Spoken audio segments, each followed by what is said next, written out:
There is a compelling rhythm, beauty, and power in the multitude of ways that African American women share themselves through artistic expression. We see it in creative movement, dance, speech, writing, singing, visual art, and more. Their work conveys bold, singular visions with global aspirations. The creations of African American women pull from a rich, resilient past to inform and build a better future. Today, we honor, we celebrate a rich culture that is the essence of living history. Together, we celebrate all who have come before us. And together, we speak of all that we can become.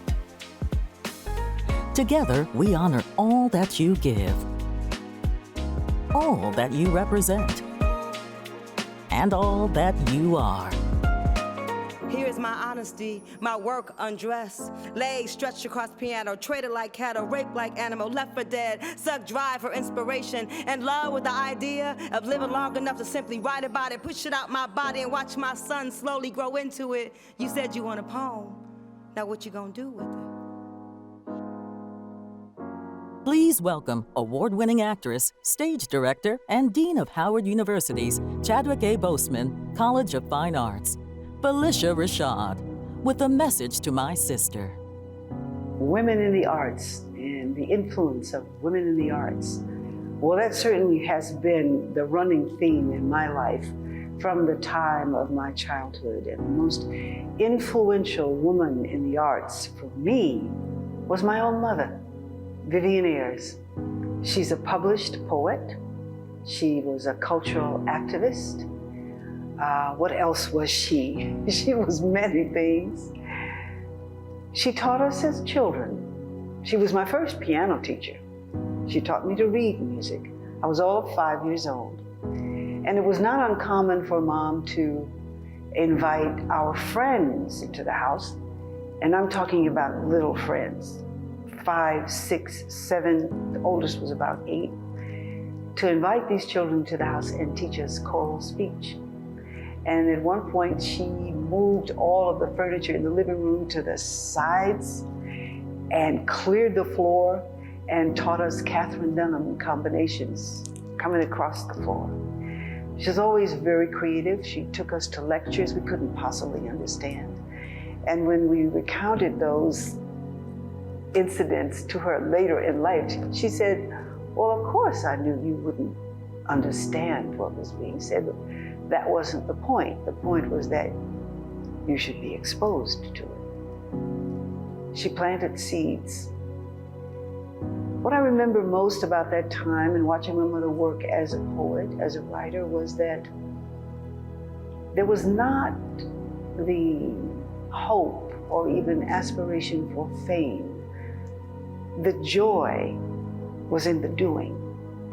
The joy was in the discipline of the doing. And that's what she taught us. And she showed us by example and through exposure the power of the arts to deliver us to ourselves, to deliver us to critical, analytical, and creative thought. That was my mother, Vivian Ayers. She didn't stop with us either. She created a program entitled Workshops in Open Fields. In Houston, Texas, at the time that I was growing up, even through my teenage and early adulthood, there were many open fields in residential areas. And she would observe these fields, and one day she saw a lot of children with nothing to do. So she organized a corps of 11 arts educators. And they counseled and they conferenced together, and they came up with the philosophy, doing what I do best. That was it. And in an open field, each of these artists, these visual artists, took a station and they just would do their work. And my mother arranged for young children to come, to be bussed in from different areas of the city, but first began with children in the neighborhood. It became very, very popular. The children just moved throughout the field from one station to another, observing what the artists were doing.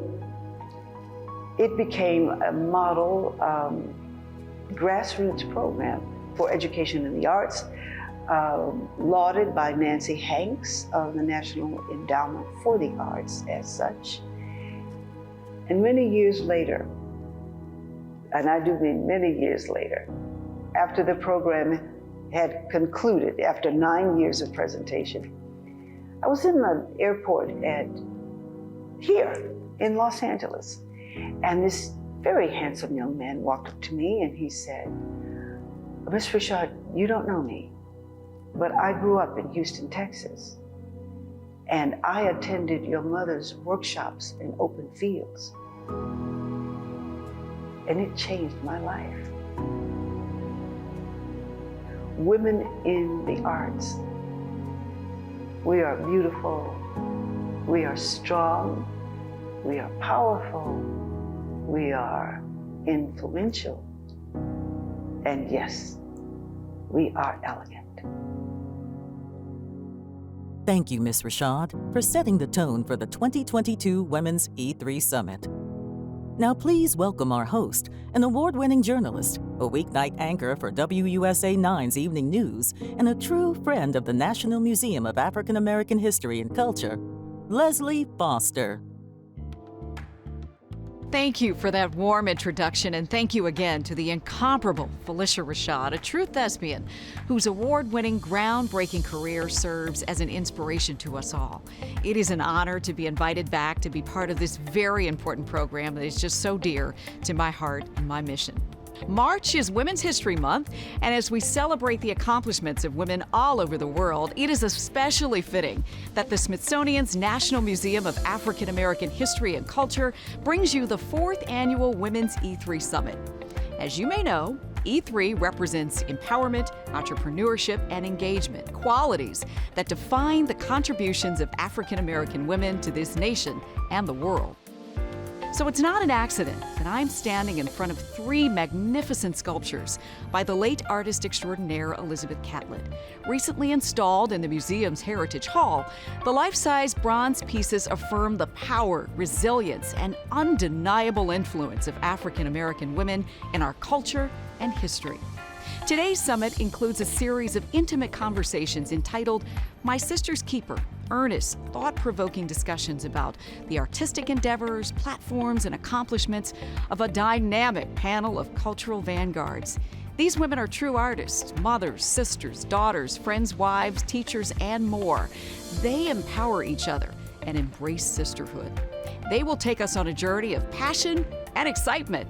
Now, we would also like to note that this program is made possible by the continued generous support of our sponsors, AARP and Target. Both are founding donors to the museum, and both are multi-year sponsors of this signature program. Thank you, AARP and Target, for supporting the 2022 Women's E3 Summit.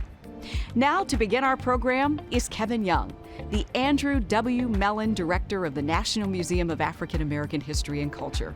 Prior to joining the museum in 2021, Director Young served as the director of the New York Public Library's Schomburg Center for Research in Black Culture.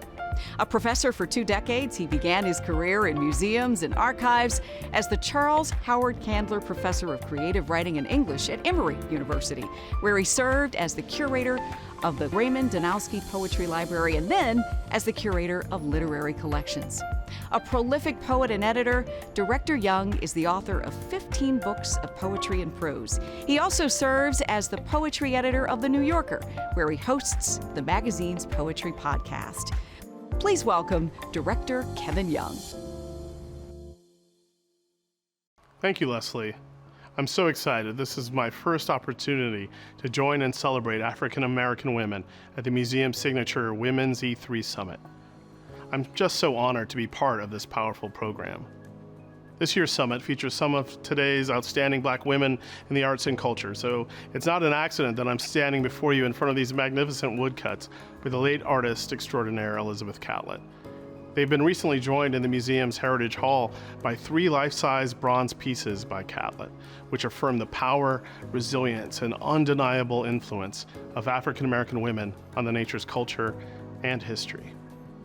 Moderated by Dr. Joanne Gavin, today's panel and our panelists, Sonia Sanchez and Jessica Kerr Moore, will explore the history and impact of Black women creators of written and spoken word, sharing their personal experiences, insights, and growth as contributors to this essential part of our cultural legacy.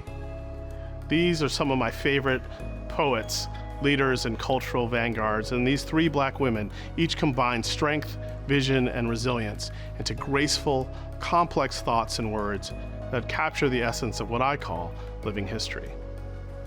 As you know, Sister Sonia Sanchez is a national treasure and a remarkable poet, activist, and scholar. Jessica Kerr Moore is an internationally renowned poet, playwright, performance artist, producer, and publisher. They will be introduced more fully by our discussion moderator, Dr. Joanne Gavin, professor of English at James Madison University, where she also serves as the executive director of the Furious Flower Poetry Center, devoted to Black poetry. She has guided, developed, and produced seminars, readings, collegiate summits, literary tributes, video anthologies, and other educational material. Her work is invaluable to the poetry community and the world. As the Andrew W. Mellon Director of the National Museum of African American History and Culture, and as a poet, I am inspired and informed every day by these amazing women's work. It is with great pleasure and pride that I urge you to listen to this riveting conversation with our poetry artists, Sonia Sanchez and Jessica Kerr Moore, moderated by Dr. Joanne Gavin. I am not ready to die a little more today. My nails are polished a bright aquamarine. My skin smells like the ocean. In my hair, I'm wearing the flowers he left on my doorstep. Tiger's eye and turquoise are wrapped around my wrist. Do I look like I'm attempting an early death? My headphones sound like Sade. I wish these new girls would get off their knees and transform a room with some subtle power and grace. Sade doesn't really dance, poet, and that is the point. When did it become okay to die in this country on our knees? The Walking Dead, a 24-hour day spa, they parade in groups. Hell, I need a massage too, but at what price?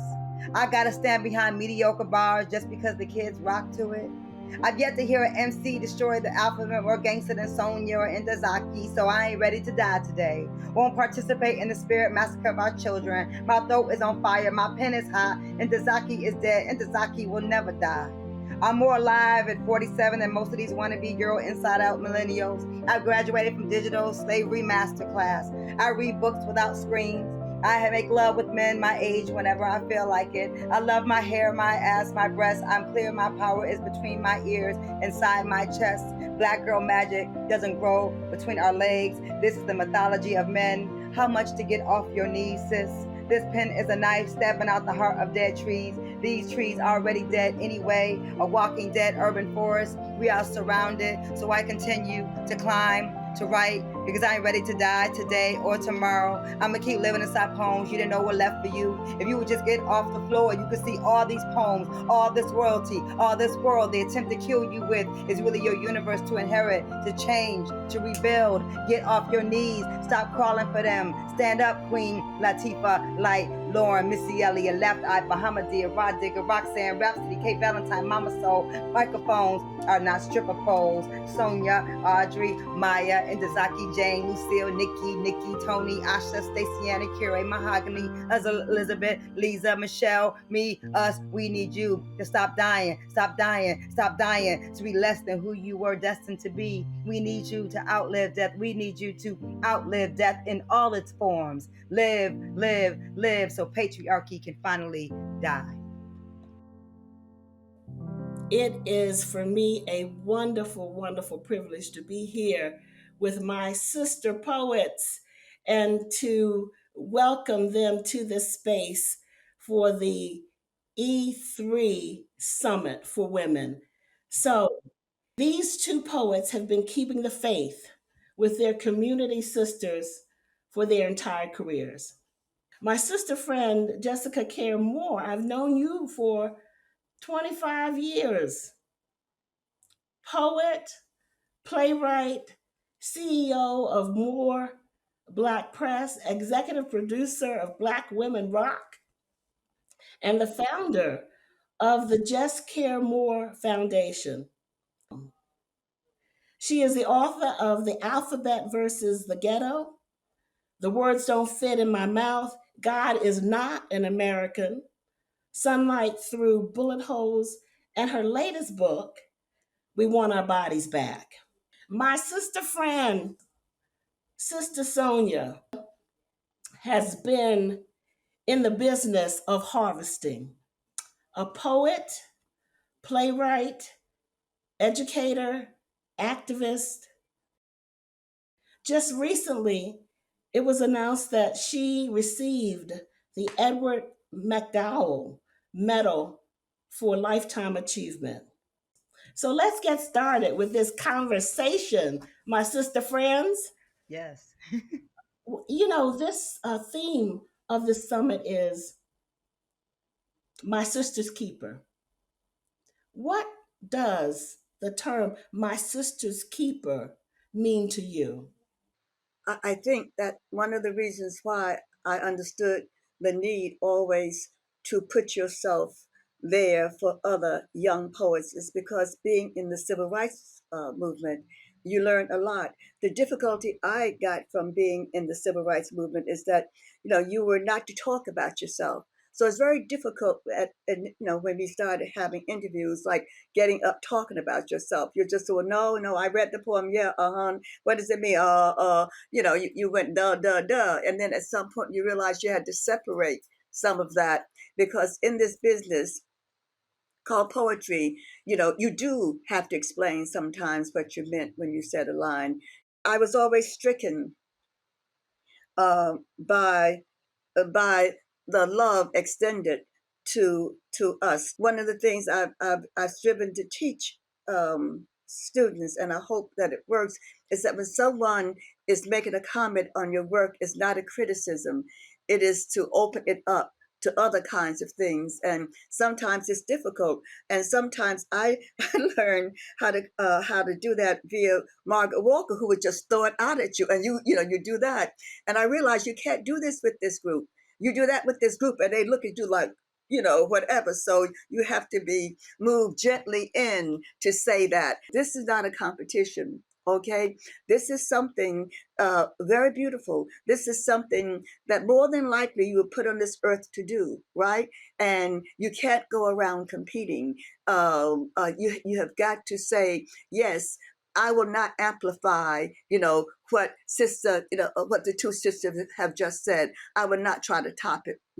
It's not about topping it. It is about how can I compliment the brother? How can I continue this train of thought? How can I make people truly understand, that this is one long train of poetry coming at you to say you can do better. Now this is your world. You can run this sucker if you want to. You don't have to go out and kill people on this earth at all. But what you do have to do at some point is understand that poetry is about love. Finally, poetry is about, hey, I am here to teach you, what the heart finally means, what the stomach finally means, what the womb finally means, what your feet finally mean too, right?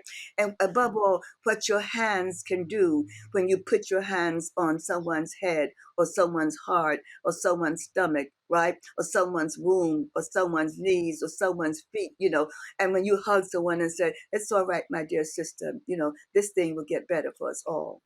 Jessica?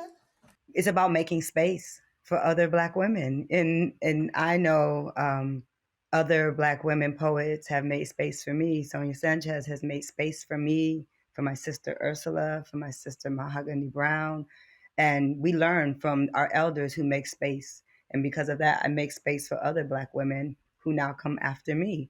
I make space for my Black girl students that I've been in front of, and it's why I started an institution around Black Women Rock. Is definitely not just about having a rock concert. It's about these women in rock and roll who need a space for their voices, and so that's learned behavior. It's not. I had to create sorority. I wasn't a sorority girl, in college or anything like that.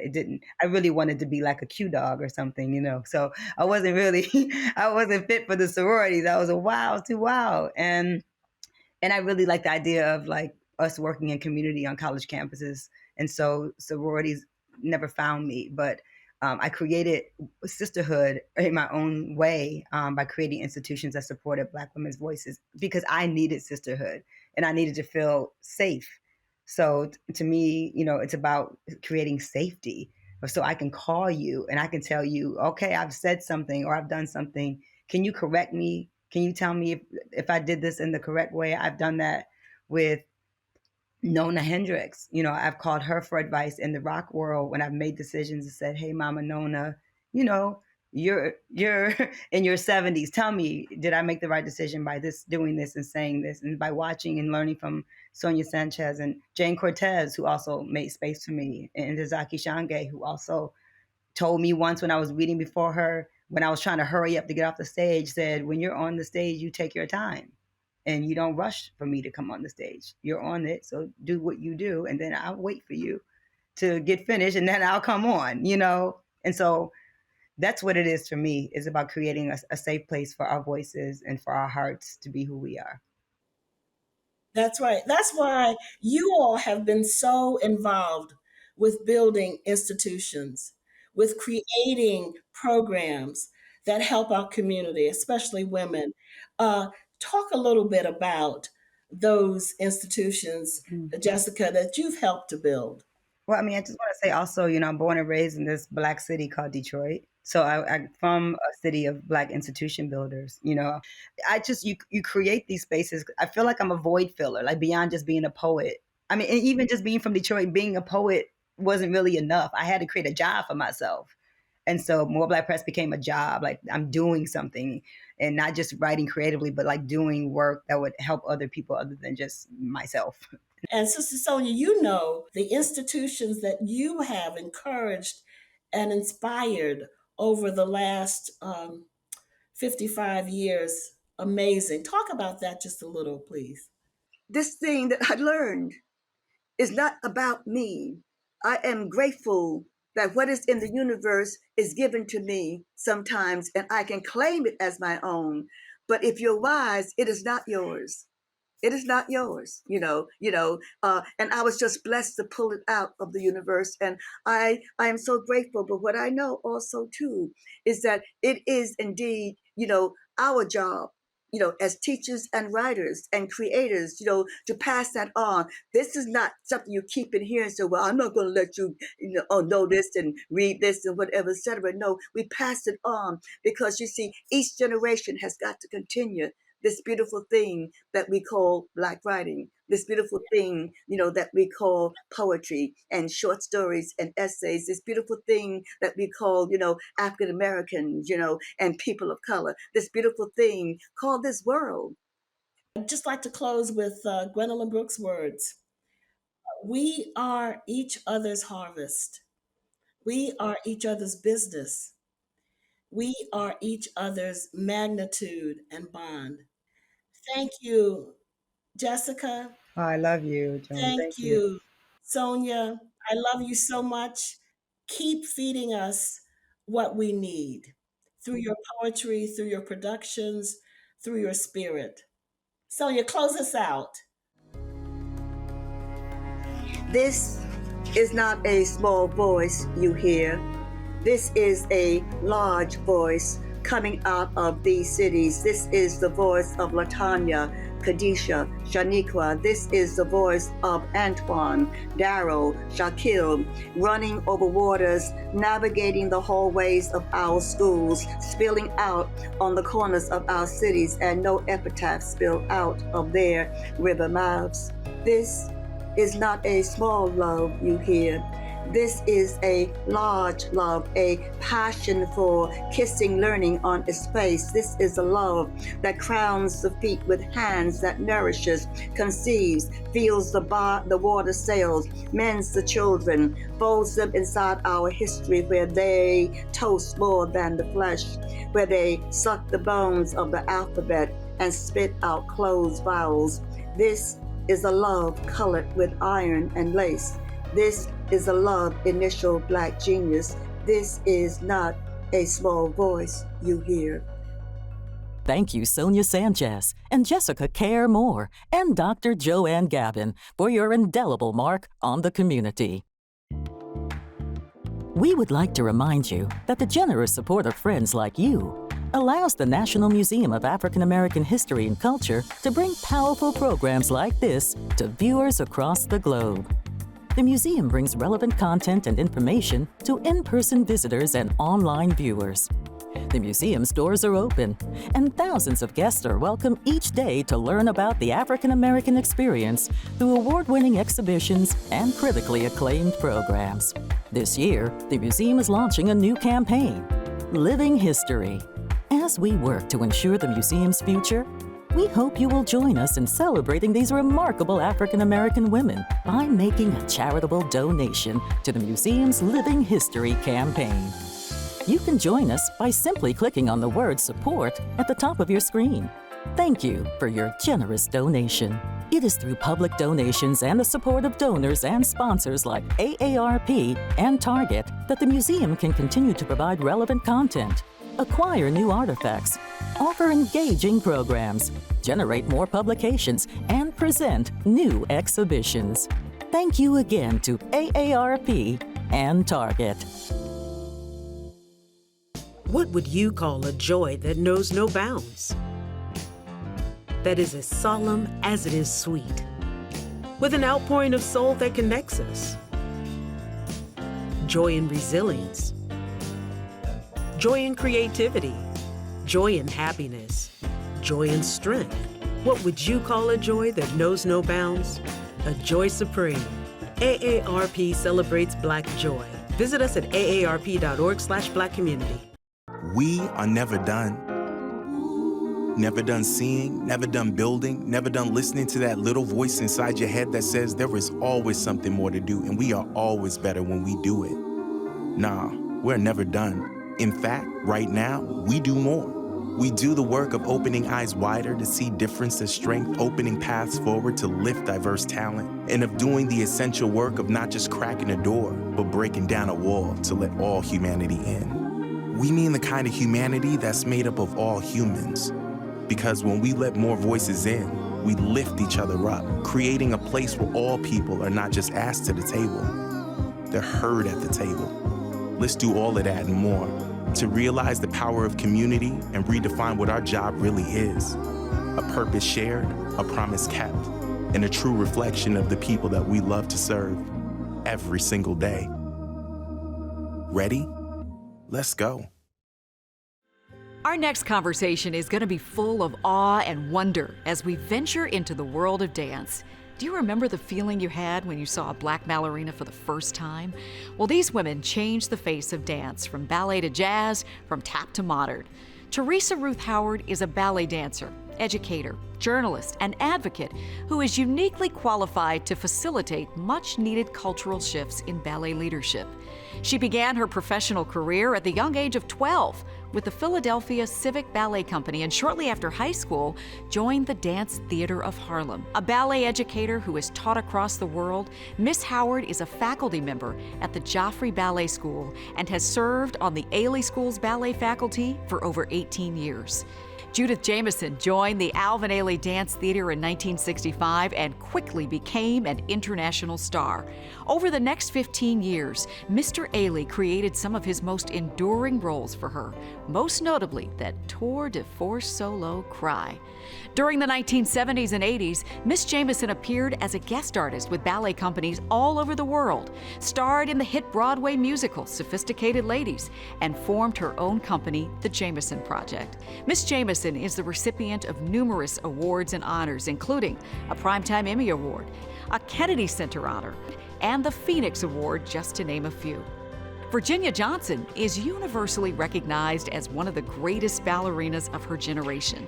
Born in Washington, D.C., she graduated from the Academy of the Washington School of Ballet. She briefly attended the School of Arts at New York University as a university scholar before joining Dance Theater of Harlem in 1969. Miss Johnson is best known for her performances in the ballets Creole Giselle, A Streetcar Named Desire, and Fall River Legend.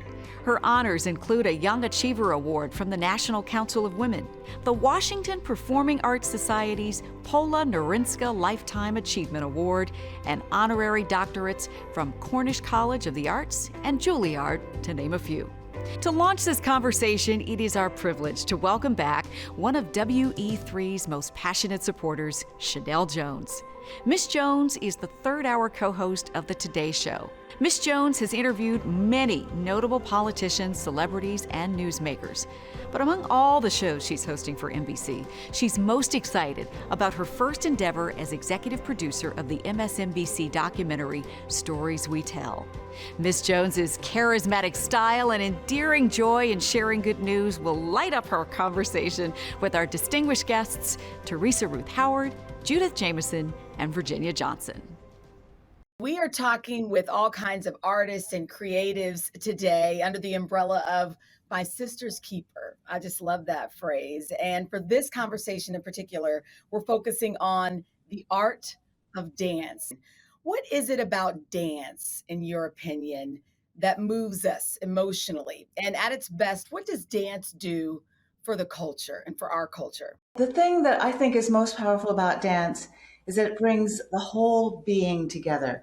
It's physical, it's spiritual, it's emotional. It's about who you are and what you are able to do as you try to exceed and excel in this profession is to push yourself higher and further in every way, not just physically, but you as an individual. It's a way to be the strongest that you can be in the world. And I think an audience actually perceives that. I think when you go to a performance and you're watching someone dance, you're actually becoming that dance with that person. Miss Judith Jamison, what about for you? What does dance do for us emotionally? How does it move us? I think it centers you and lets you know if it's done well, it lets you know about your own humanity.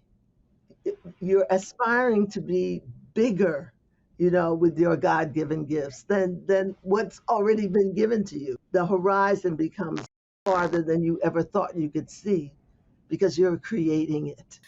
Teresa Ruth Howard, what would you say? What is it about dancing, in your opinion, that moves us emotionally? And at its best, what does it do for the culture?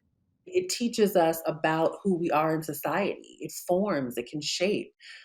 Without words, right? So we don't have a barrier of lyrics or language to understand it. So we understand the human expression through the body. I think for what it does for the culture is that it is a representation of the culture. So I think that it really tells us who we are. It tells other people who we are. And it's a way that we can express. It is so inspiring for me as a journalist to see all of the ways in which people use their gifts and their platforms to change our lives for the better. And dancing is no exception. It's no secret for so long when people think of, going to the ballet, you just don't expect to see Black principal dancers, especially where I grew up. I grew up in Wichita, Kansas. And if you do, we take note because we just don't see it too often. On that note, is it getting better? Are you seeing progress? It is not happening fast enough that people understand that ballet does not belong to one culture. It belongs to everyone. You have to create the opportunity. You have to create access to the tremendous amount of training, the tremendous amount of skill that's required to excel in this art form. But it is not exclusive to any one race or one culture. So we have a lot of work to do to get that idea out of people's heads to question whether Blacks should be in this art form or whether there are still spaces for them. Can any of you speak to the power of sisterhood in dance, whether it was on an individual experience, how it transcends, so not just, mano y mano, but can someone speak to that, the power of sisterhood through dance? It is such it's a rigorous art form, and the standards are so very high. And people who get to that level are a very special clan, and they are there together to make sure that they're pushing each other forward at the same time they're pushing themselves forward. So it's not just about themselves; it's about looking at how the art form is rising through them. And now that we are in this place of increasing the number of blacks in dance, not just in ballet. You know, Alvin Ailey and Dance Theater of Harlem are predominantly companies of color. But if you look at any other art form, any other dance form, there are not a huge number of black dancers who are part of that group. And so we are banding together, making sure that we're lifting this whole thing together moving forward. And there is a sisterhood that I'm thinking of. It was, can you dance? You know, if somebody looks at you funny, if your sister looks at you funny after someone that you trust, and you have made a mess on that stage and not been up to your highest level, that sister only has to just glance at you, doesn't have to say a thing, or not, just walk past you. That is sisterhood on that level, How do you feel that your work and what you guys are doing now empowers other women? What would you say? I was a person who never fit anywhere.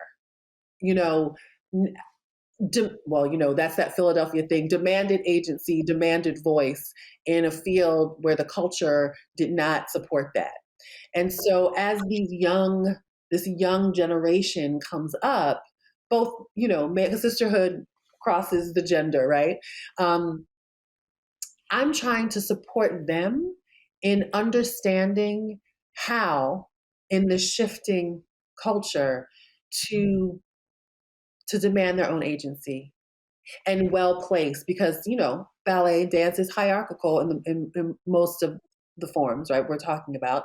And so there's a space and a place and a way, and learning how to use their voices respectfully, to be smart about understanding the different aspects of the field that's beyond just their job, right? Because these jobs are hard. Being an artistic director is hard. There's a lot of responsibility in a lot of different directions that they don't know. So how do we, when I talk to dancers, I go I'm not talking to you as a dancer, I'm talking to you as a leader of tomorrow, right? And you have to be better in order for the next generation to be better. And how do you do that? On that note, I do want to hear your words of wisdom on how to thrive, a larger picture, how to thrive and how to push forward through obstacles, which as a dancer or choreographer, you've had to do. But there are women watching and who will be watching this interview and this conversation who may not dance, but perhaps they're in another area where they have to, they have this talent, but they have to deal with racism or sexism or any of the isms, or even just being underestimated. What's your advice on how to deal with some of those challenges? It is a matter of putting that head down and going for it and expecting nothing. If it comes to you, then brilliant. If it doesn't come to you, you better be enjoying what you're doing in this life. You better love what you're doing. I loved to dance, through all the pain and all the greatness and all that stuff. I loved to dance. If you can't keep that from whatever your discipline is in life, if you can't keep that in front of you, then you need to be doing something else. It's got to be bigger than you. It's got to be that you're not doing this for yourself, for your own glory, but you're doing this because you are part of something that is important for humanity. You've got to figure out what that is. And then, yes, you put your head down and you don't let anything deflect you. My sister's keeper. What should our takeaway be with that phrase, with the women who are watching? Dancing, performing does have ego, does involve self-sacrifice, does involve love, does involve faith. And the only thing that you can bring to it is all of you. That's all you can do, is bring all of it. If it's not working the way you want it to work, there's more to all of you. There's always more. So good. Virginia Johnson, Teresa Ruth Howard, Judith Jamison, as always. God bless you guys. Thank you so much for what you guys do for the culture and for us. It's a great discussion. Now that was spine-tingling. Thank you, Chanel, and each of our lovely dancers for your insights into the world of dance. Incredible. To introduce the next segment, our conversation with the visual artists, please welcome Deputy Director of the National Museum of African American History and Culture, Kinshasha Holman Conwill. A respected artist, museum leader, author, and expert on contemporary art and the art of Black America, Ms. Holman Conwill is the former director of the Studio Museum in Harlem. As Deputy Director of the National Museum of African American History and Culture, she works to fulfill the museum's vision of expanding its collections, fostering external partnerships, and developing exhibitions and programs. As a visual artist, she has an intimate understanding of our next group of panelists, so please join me in welcoming Kinshasha Holman Conwill. Leslie, thank you for your kind introduction and for joining us again this year. We truly appreciate what you bring to the Women's E3 Summit: grace, professionalism, and knowledge. It is my pleasure to introduce our audiences to our next conversation, which features African American women in the visual arts. As you may know, the National Museum of African American History and Culture houses the only permanent art exhibition on the National Mall that is solely dedicated to showcasing the critical role of American artists of African descent and their historic influence on American art. Located in the fourth floor American Express Culture Galleries, the Rhymes Family Foundation Galleries Visual Art and the American Experience tells the story of the African American experience through the lens of the visual arts. Today, we are honored to bring you an intimate conversation with two renowned artists, Bisa Butler and Jordan Castile. Their conversation will be moderated by the museum's interim chief curator of visual arts, Dr. Tuliza Fleming. Dr. Fleming has played a critical role in building the museum's art collection. She curated the inaugural exhibition and more recently served as the lead curator for the exhibition, Reckoning: Protest, Defiance, Resilience. Dr. Fleming received her MA and PhD in art history from the University of Maryland and is the author of several art history publications. Jordan Castile is an American visual artist whose narrative paintings offer gestural brushwork and bold swaths of color that offer honest evocations. Jordan is a 2021 MacArthur Foundation Fellow. Her work is included in the permanent collections of the Metropolitan Museum of Art, among others. Bisa Butler is a fiber artist whose quilted portraits have gained wide renown. While at Howard, she refined her natural talents and began to experiment with fabric as a medium, becoming increasingly interested in collage techniques. While pursuing her MA, Bisa took a fiber arts class. The class, along with her love for sewing, affirmed her artistic voice, leading her to become the master textile artist she is today. Bisa's work is included in the collections of the Smithsonian Museum of American Art and Renwick Gallery and the Los Angeles County Museum of Art, among others. Her stunning fabric portrait of Harriet Tubman, "I Go to Prepare a Place for You," is in our museum's Reckoning exhibition and is part of our permanent collection. We are delighted to include these two extraordinary artists in a dynamic conversation today with our wonderful colleague. Welcome, Dr. Tuliza Fleming, Bisa Butler, and Jordan Castile.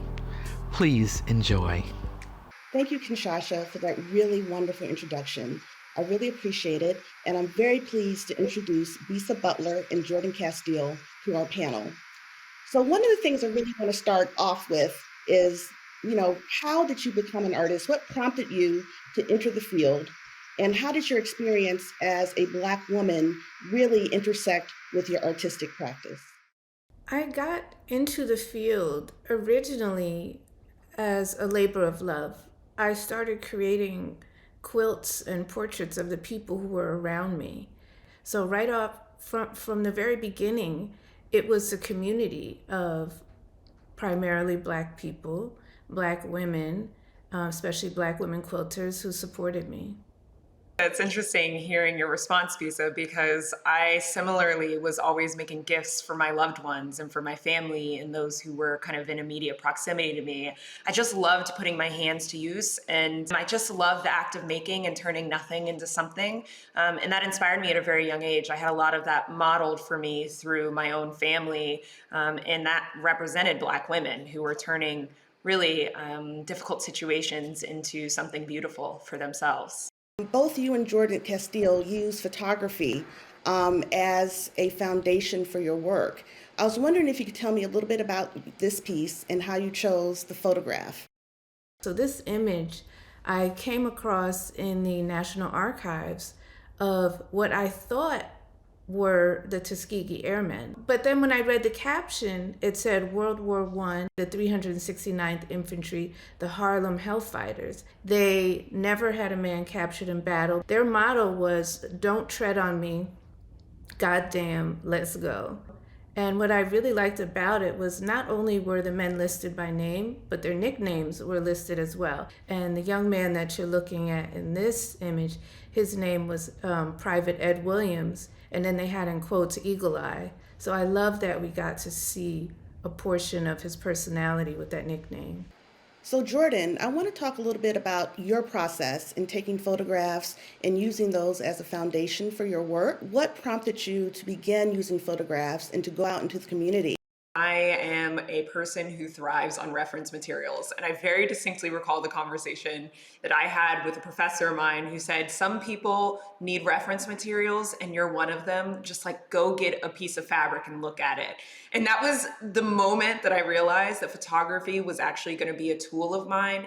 And part of it is the ease by which a camera can fit in my hand and I can kind of engage with somebody face to face and capture them in their own in their own situation, in their own place of comfort, in their environment, their curated space, and that I get to be a part of their space as opposed to them and asking them to be just a part of mine. So that's where photography has, I think, been a really important tool, especially as I approach people on the street, or I have in the past. Like different phases of my practice have been able to grow with photography because it's such an easy tool for me to use and bring the images and all the it's like a documentarian. I get to go out and connect all the dots and bring all the reference material back into the studio and kind of recreate that memory for myself in here.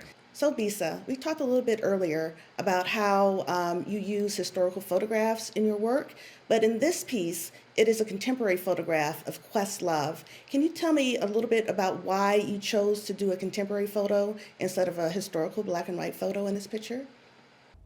We were all trapped inside for a significant amount of time in the beginning of the pandemic, and I turned even more to photographs. I was already looking at historical archives and photos that interested me from the past.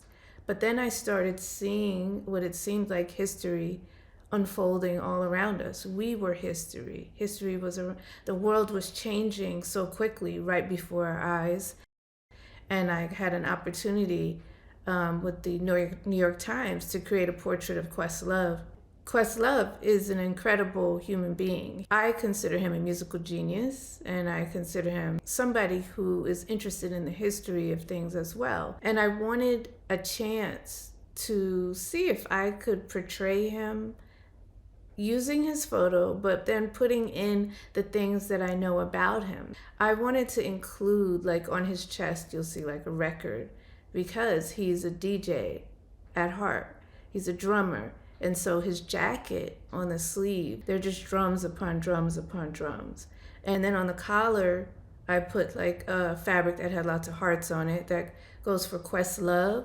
But a lot of times I've seen his portraits, his photos as he's about town. He wears a heart on his chest. He's basically like wearing his heart on his sleeve. You know, I'm a human being. I'm a person who has humanity.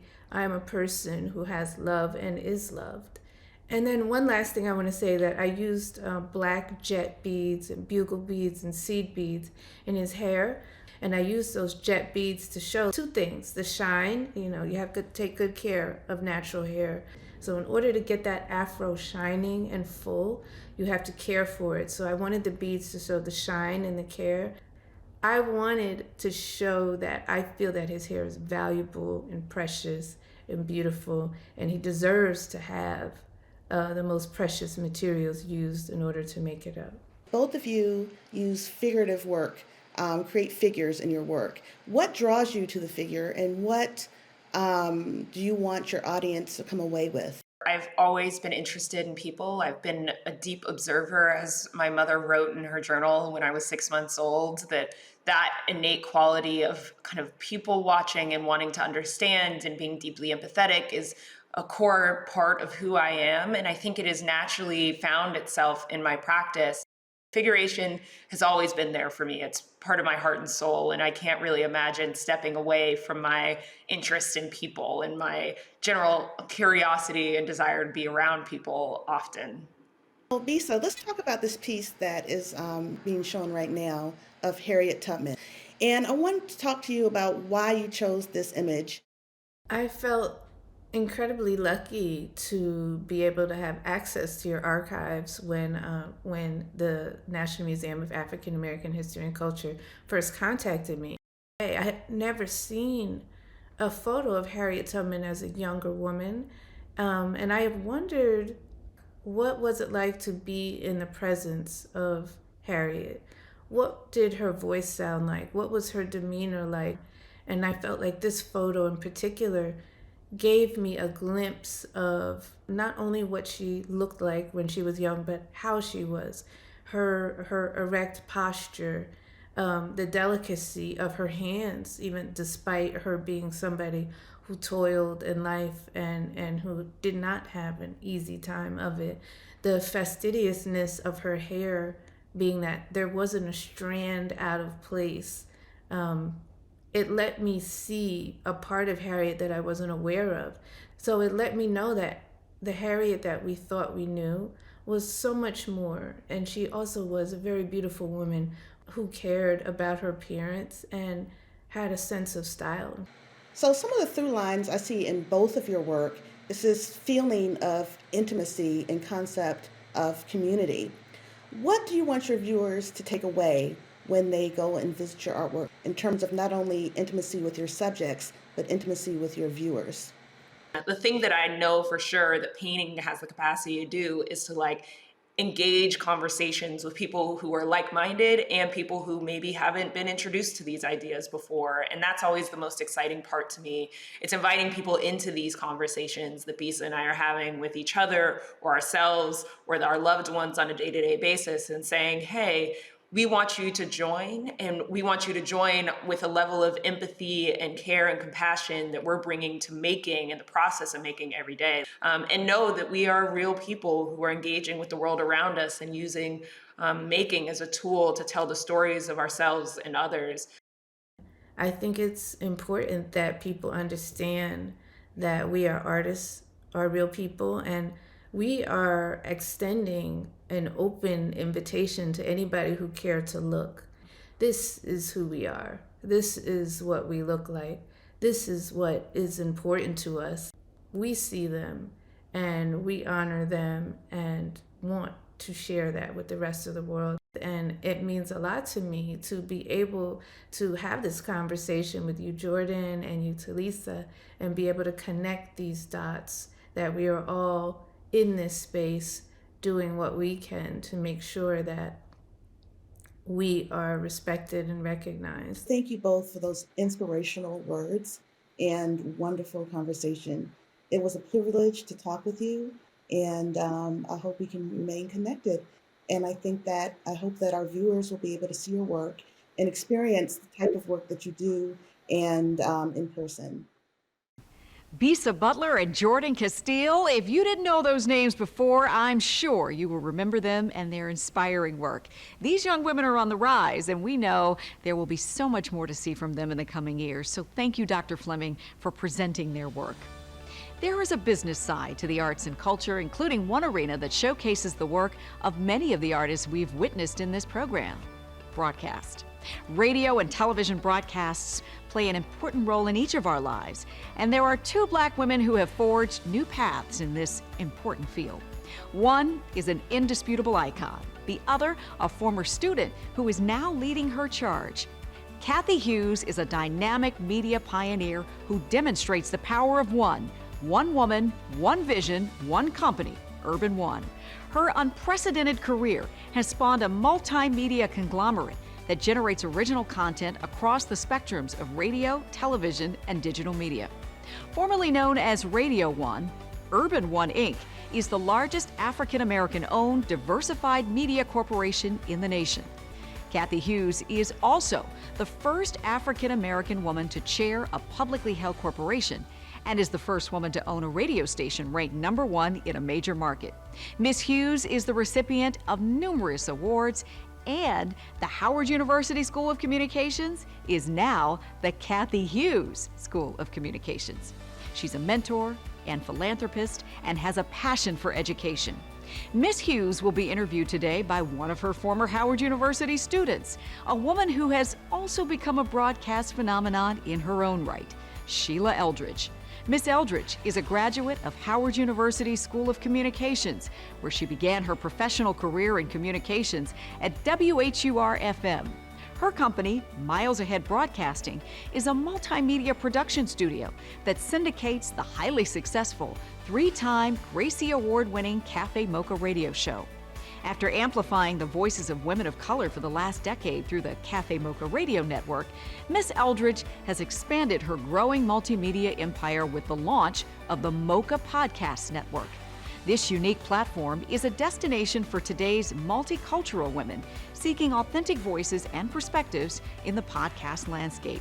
Let's listen in on the conversation between the mentor and mentee, Kathy Hughes and Sheila Eldridge. As we celebrate Women's History Month, what better place than to be in the National Museum of African American History and Culture, and to be in the Oprah Winfrey Theater, and to be here with a media icon who's so special to all of us. Thank you for joining us, Miss Kathy Hughes. I'm just so honored to be here. One of my aspirations is to be on this stage talking, and that's exactly what you've made possible for me today.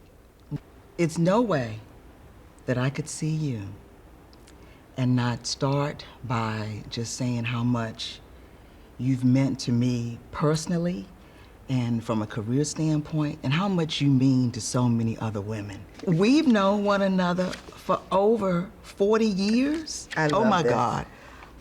I was an intern at Howard. That's right. HUR. You were the sales manager, became general manager. Yes. And what I always remember as a student was how you cared about us.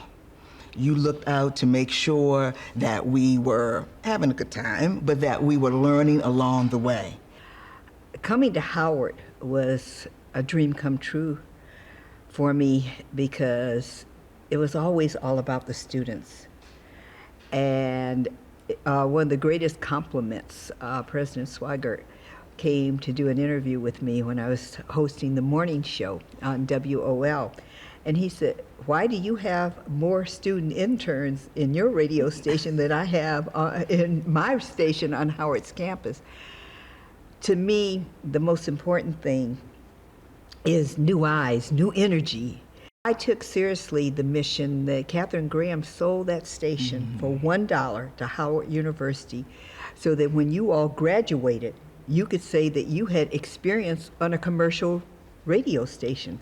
Because quite frankly, even today, there are not that many. There are not that many. Everybody at Howard was not there courtesy of their parents. A lot of you all were working your way through. A lot of you all were literally eating sardines and crackers every evening and really struggling to stay in school. And so now interns are paid, and I'm really thankful for that. But the reality is it puts an intern in a different position. They're actually an employee. But what made you believe that you could do that? I've just tried to be obedient to that which God puts on my heart to do. And because I've been obedient to our Creator, I have an eye for opportunity. And I think that so often things are staring us right in the face. And by the time we see it, it's Black history. It's passed us by, someone else is taking advantage. One of the reasons that I'm so committed still to radio is still the foundation. even though we're in television with 2 networks. We're in digital naturally, we're in syndication, but radio is still the base because it's so important for the African American community to get timely information so that they'll come up with the right solution, the right decision, if they know what the heck is going on. The problem is the dissemination of information. Frederick Douglass, Ida B. Wells, everybody historically has talked about the need for the dissemination of accurate, up-to-date information to our community. We'd still be slaves if we had not had the dissemination of information. Now, we will read it and we will write it, but our preference and our love is to tell the story. The griots still are the great historians of African culture.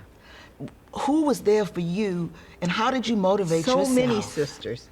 Let's talk about Dr. Dorothy Height, who gave me the first lifetime membership to the National Council of Negro Women, came on and gave me the card. My card is 0001. I have the very first. Catherine Graham.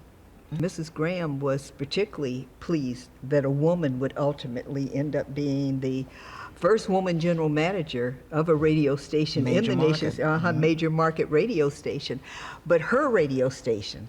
And she would shout me out, something I try to do to young sisters now. There's so many things that sisters can do for other sisters that we really, if we don't have the example, we miss the opportunity. So I try to do the same thing now for sisters, and the younger you do it for them, the better. So I try to encourage women to support each other and embrace the sisterhood as early as possible, even in their teen years. I don't know whether you know this or remember this, but I used to always say to you, I want to purchase a radio station. I want a radio station. Do I remember that? Okay. And in your nice, loving way, I will never forget you said to me, you're not ready.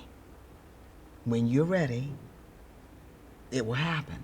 I suggest that you think about this NAB program, the National Association of Broadcasters. Yep. If you go through that program, it's a year's intensive program. If you go through it and you come out and you still want to purchase a radio station, then you'll be ready, because it's a 24/7 business. So I went through the program. Absolutely. 2 years later, put together a group, and we purchased the 5 radio stations from Radio 1 in Augusta, Georgia.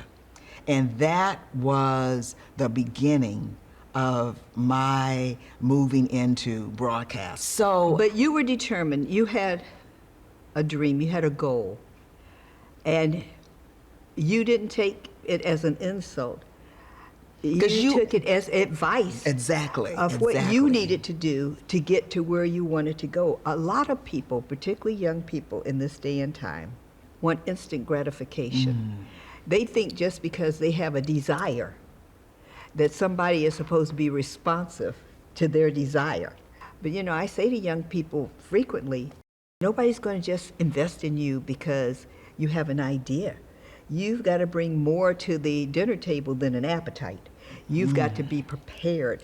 You've got to be able to show that you're really committed. What do you say to young women that are looking to move into entrepreneurship? Don't get so absorbed in what you're doing that you miss the opportunity to be funded. I also share with them that it's critical not to use your funding for your benefit. It is not an opportunity for you to get a new car or the latest handbag or whatever it is. I slept on a floor in a sleeping bag for 18 months because I could not afford to pay a mortgage and pay my staff. And I chose to pay my staff. So often, we go into business thinking we've arrived. Easier to go into business, quite frankly, than it is to stay in business. Yes. The hard part is staying in business. Okay. Right. You want to be able to say that you've produced a Sheila Eldridge, and Sheila Eldridge has done things that I've never done. I was giving her a rough time. You just returned from Dubai. That's on my bucket list. And here they are, a client of yours. Oh my goodness, I couldn't imagine how happy and excited I would be if I had Dubai as a client. And so you always want to try to embrace and nurture a sister with the goal of her being better and doing stuff that you've never done. You lay the foundation, and then you teach her how to look for those opportunities that will take her to even a higher level. Women, particularly women of color, have to learn to do that for each other. And I think that slowly but surely we're waking up to that reality. Right. That a rising tide lifts all the boats. All the No boats question. go up with the water level rising. And but historically we haven't. And historically there have been people of color, both sisters and brothers, that got into very important positions in white corporate America, and then were afraid to open the door of opportunity for other people that look like them, for fear that they might mess up their situation. Talk to me about Pineywood. Pineywood is for bright children of color who have challenging environments and situations.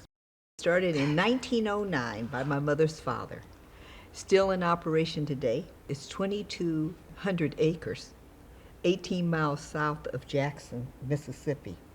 And it's been integrated since 1909. The teachers, we have a lot of white faculty members who learn about the school, and when they retire, they come and move to Mississippi and teach free of charge. It's always been a black student body. We've had students from Mexico, but always students of color who have special needs, but have to have high IQs and have to be gifted, we're literally rescuing them from their environment, and oftentimes that environment involves rescuing them from their own parents. So, what do you want your legacy to be? I really want my legacy to be that I helped more people in my life than I hurt. I want there to be a proliferation of the Sheila Eldridges. I want women to be at my final service saying, I'm in business today. No question. Because she was in business before me, and she opened that door of opportunity. Well, I just want to thank you for your wisdom. I want to thank you for your spirit. I want to thank you for your heart. And you are truly a blessing. I have to tell you, Kathy Hughes, I love you so much, and thank you Sheila, for all thank that you have done for all of us. Well, I'm glad now I can cry if the eyelashes come off, so be it.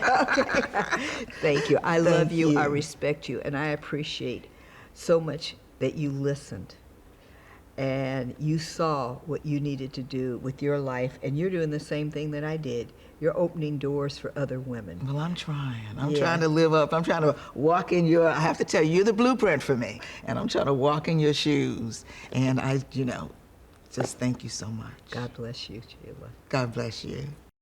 Well, it doesn't get any better than that. This is the essence of My Sister's Keeper.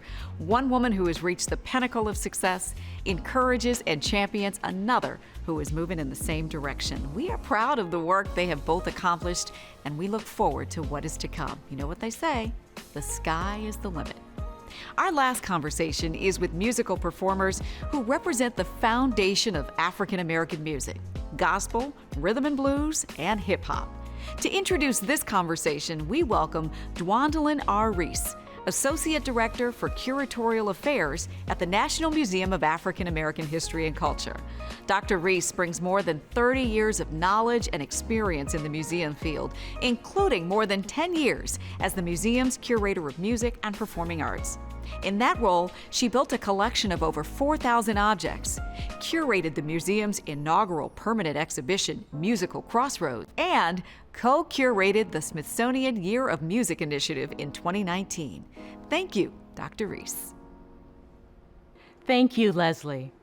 I take great pleasure in introducing the conversation about African American women in music, and specifically the three genres we are exploring today: gospel, rhythm and blues, and hip hop. I greet you from the museum's Musical Crossroads Gallery, where visitors can learn about the history of African American music through the lens of the African American experience.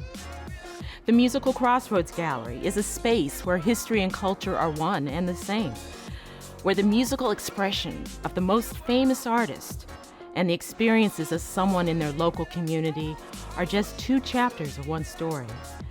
The musical genres we'll discuss today are versions of that story told in 3 different languages. They're connected, but also unique in how they express what they have to say. Today's moderator, Lonnie Love. Yes, we're excited to have the Emmy and NAACP Image Award-winning co-host of The Real, who will lead our conversation with some of music's finest artists. Renowned vocalist Lalah Hathaway, gospel sensation Kiara Sheard-Kelly, and iconic rapper Yolanda Yo-Yo Whitaker. So let me tell you a little bit more about Lonnie Love. Lonnie is a busy stand-up comedian, theater actor, film star, television host, and roving reporter. She's the co-host of the Gracie Award-winning weekend radio show Cafe Mocha. Lalah Hathaway, who inherited the musical genius of her father, the late, great Donny Hathaway, has created her own unique sound. She draws upon the styles of a variety of musical genres. Lalah won her first Grammy Award in 2013 for Best R&B Performance for her rendition of Something with Snarky Puppy. Kiara Sheard-Kelly was born into a musical family, the legendary Clark Sisters. Kiara is a Grammy and Stellar Award-winning gospel artist who began singing at 9 years old. Now, as a young woman, she has branched out and recorded music that touches the young and the not so young. Her latest hit, Don't Judge Me, from her upcoming CD, features hip-hop icon Missy Elliott. With a mentorship program she christened Sister, a new project releasing, and a full schedule of musical appearances, Kiara brings a great perspective to this conversation. Yolanda Yo-Yo Whitaker launched her hip-hop career at the age of 14 years old, performing in the local club circuits of South Central Los Angeles. After meeting Ice Cube and performing as a guest MC for his single, Yo-Yo received her own record deal and launched her career. She is now a Grammy-nominated hip-hop entertainer, actress, educator, and philanthropist. She has mentored young girls through the self-founded Intelligent Black Women's Coalition, taught youth about the music business through the Yo-Yo School of Hip Hop. Along with Lonnie Love, Yo-Yo is the co-host of the nationally syndicated radio show for women of color, Cafe Mocha. I should also note that Yo-Yo is featured in the Smithsonian Anthology of Hip Hop and Rap, our long-awaited multimedia collection that was released last year. Please join me in welcoming Lonnie Love, Lalah Hathaway, Kiara Sheard-Kelly, and Yo-Yo Whitaker. Hello to all of the sisters out there. We are ready for a great conversation. I have 3 phenomenal sisters in music, and just so happy to have them join me today. I'm going to pose some questions to you, but just feel free to jump in and let's just have a nice, wonderful musical chat for my sister's keeper. First of all, the first question, I'll start it off. What are some of your greatest inspirations? And it doesn't have to be musically, it could be anything. So let's start with you, Lalah. I am really inspired by comedians and funny people. Like, I find a lot of humor and music kind of intersecting, for sure. Wow, that's interesting. What about you, Yo-Yo? I am inspired by the kids. I mean, they inspire me to be more courageous than I am. I think the older I get, the more limited I make myself. And being around young, energetic youth who are striving to get, somewhere in life inspires me to continue to do all that I do. That's fantastic. And Kiki. Yeah. I'm inspired by motivational speaking, especially when they have like this psychological perspective. I love understanding the mind. It kind of pushes me to want to speak directly to those maybe behavioral characteristics that I may see in some people. Music does so much for the soul and so much for the world. Layla, how would you say your music influences the world? So my hope is that I'm uplifting. And, sometimes you want to cry, sometimes you want to laugh, sometimes you want to dance, sometimes you just want to be wrung out. So I hope that I'm bringing that peace or whatever is that feeling that people need. And I also hope that for people that love my dad, that they're able to have a little piece of that still here, still creating. All the genres that you ladies hit, you are so inspiring. So like for you, Yo-Yo, what is it that influences your music? Hip hop has taken me into a place that I didn't know I wanted to go. I mean, gave my name a new meaning. I think the inspiration for me and my music comes from me digging deep into who I am. Getting a hip hop for me was more so of telling a story of just community, fun. It was poetry. And then for it to last as long as it has lasted, now to me, it's community. It's women. It's empowering. It's conversation. It is family, like Leah said. And I think my inspiration comes from in my music. Now it's almost like soul music to me. Kiara, what are your influences for your music? There's scriptures too that kind of contribute to gospel music and where we're singing from. We sing from the spirit, we sing from the soul too. So being able to relate from that place, but to also add like scriptural references. So having the opportunity to sing and deliver from experiences, but to also speak about my God, that is my influence for sure. And you three women are in a really hard industry, especially for women, I believe. And at times it can be challenging. What do you do when you're challenged at times to get yourself through these hard times, especially, when it's dealing with your art? The music industry, while it will absolutely grind you into dust if you allow it to, I feel like I have been in this industry for so long, in addition to my like 32 years of making records, also like kind of growing up in and around this business, kind of indirectly. The business is secondary to what I do. So I don't find a challenge. Music is a beautiful challenge, which I relish. But the industry can be its own sort of machine, which sometimes I have to divorce myself from and remember why I do this in the first place. The reason why we do these virtual events is one, we want to hear your experiences. We want to celebrate you, but we also want to show how we as Black women can help each other. And, which leads to the whole theme of this event is my sister's keeper. And so my question to you three ladies is, what does my sister's keeper mean to you?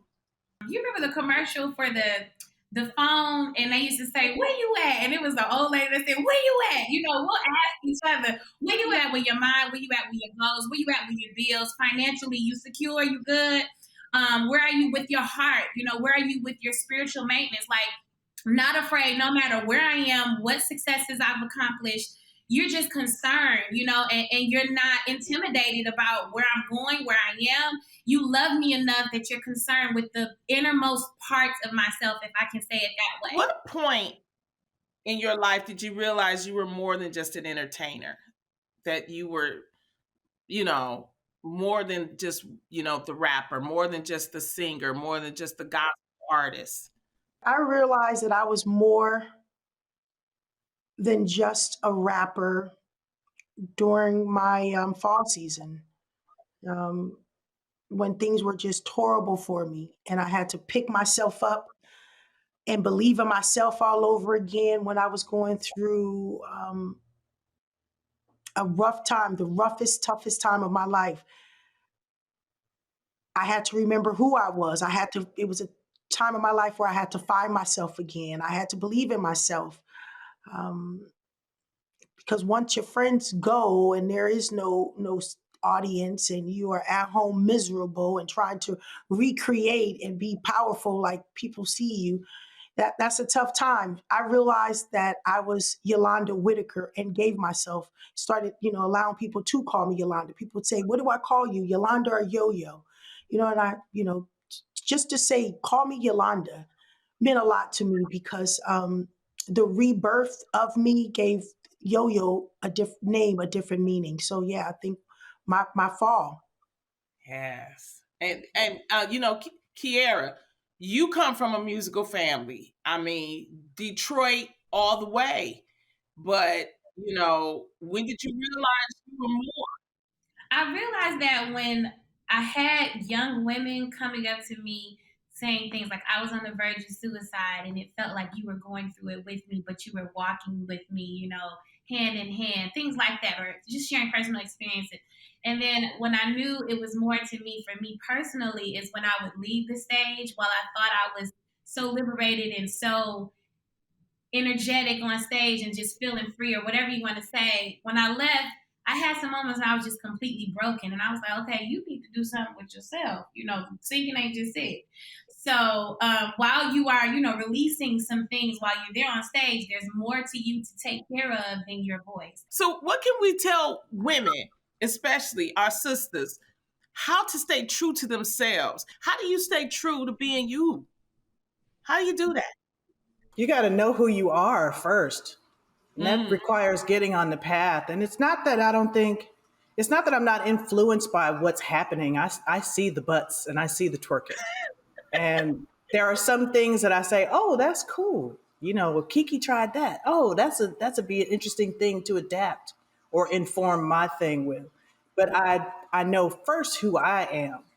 So anything that I take and put in my file cabinet of things that I can now pull from only enriches who I am. But you first have to know who you are. Yeah, I totally agree with you. I think it really is a journey. It was a spiritual journey for me.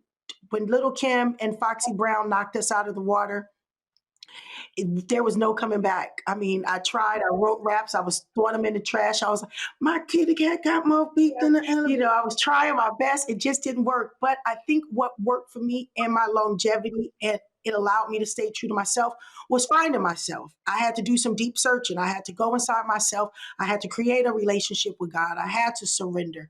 God had to wipe out my old plantation and create a new foundation for me. And once that happened, he surrounds you with people who are more like you, and that grounding. So now what I do say, I really mean. When I spit my old rhymes, I say them with a different meaning now, and I mean everything I say. It just shows your reverence. You are such a sweet soul, and you have so much, ahead. So I have to ask you, these are my last questions to you ladies. For you, starting with you, Kiera, where do you go from here? I have to continue to stay in front of the face of God and see what he's telling me, maybe through people, maybe through my new talents, maybe through the new things that I'm learning, or what's the burden that's heavy on you. I think that will lead you to what you're supposed to be doing next. I would definitely say that's a way to start. Like, the talent will tell you your answers. Definitely. Yo-Yo? What's next? Continuing to create relationships and build on these relationships. Trusting the process, like I said, and like I've been doing, showing up, not making excuses for myself. So I think that's pretty much my plan. And Ms. Layla? I'm really interested in seeing what this next phase of my life holds for me. I really feel like my career has always been on this sort of path, and it's never gone like, boop, but it has always continued to rise. And so I look forward to rising. I just look forward to trying to be the greatest that I can be. I just want to be the greatest in the world. Well, I hope each of you know how important you are to this society and to this world. Your talents have gotten me through a lot, each of you individually. And I'm sure that I'm speaking for a lot of women and a lot of people. And so I encourage you to keep pursuing your dreams. And you're never too old, you're never too young, you're never too fat. I don't know. I love y'all. Thank y'all for this wonderful conversation. And I'll see each of y'all soon. Wonderful. And it looked like you all had so much fun together. Thank you, ladies, for an enlightening conversation. Music is the common denominator in our lives, and these genres meld together to make one beautiful message. And thank you to each of our guests and moderators for this series of remarkable conversations. You have made us think, left us in awe, and will always make us very proud. I also hope you've enjoyed the beautiful virtual tour of the museum's Culture Gallery as you watch this awesome program. I encourage you to visit soon to witness the amazing gallery spaces in person. I'm grateful that the National Museum of African American History and Culture is honoring African American women in arts and culture with such an outstanding program of recognition and information. Now, during Women's History Month, our voices are amplified. The sisterhood proudly stands, lifting as we climb to new heights and blaze new paths together. And again, thank you to our special guest artists, Bisa Butler, Jordan Castile, Sheila Eldridge, Joanne Gabin, Layla Hathaway, Kathy Hughes, Judith Jameson, Virginia Johnson, Chanel Jones, Lonnie Love, Jessica Care Moore, Teresa Ruth Howard, Sonia Sanchez, Kiera Sheard Kelly, and Yolanda Yo-Yo Whitaker. Thank you again to our sponsors, AARP and Target. And thanks to each of you who is supporting this museum with your donations to the Living History campaign. I am Leslie Foster, and it has been my pleasure to spend this time with you because you are all worthy. Happy Women's History Month.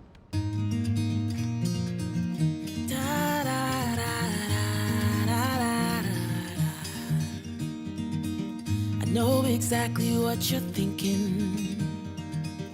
I've had those thoughts a million times.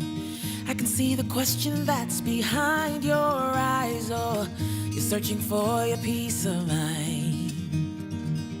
Now listen up to this truth. You are me and I am you.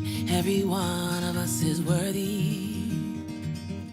Baby, girl, worthy woman. Every one of us is worthy. I know your life, I felt your pain. I know your joys and your shames.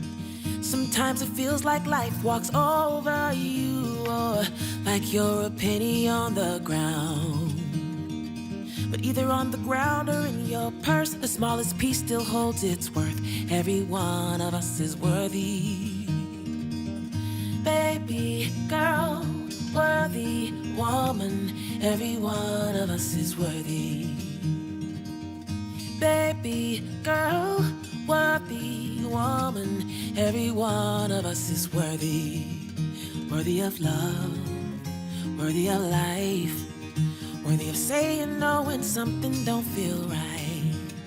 This is a song for you, for all the ups and downs that life will put you through. Oh, so listen up to this truth. You are me and I am you. Every one of us is worthy. Yeah, baby, girl, worthy woman. Every one of us is worthy. Baby, girl, worthy woman. Every one of us is worthy. Baby, girl, worthy woman. Every one of us is worthy. Baby, girl, worthy woman. Every one of us is worthy. Every one of us is worthy. Every one of us is worthy.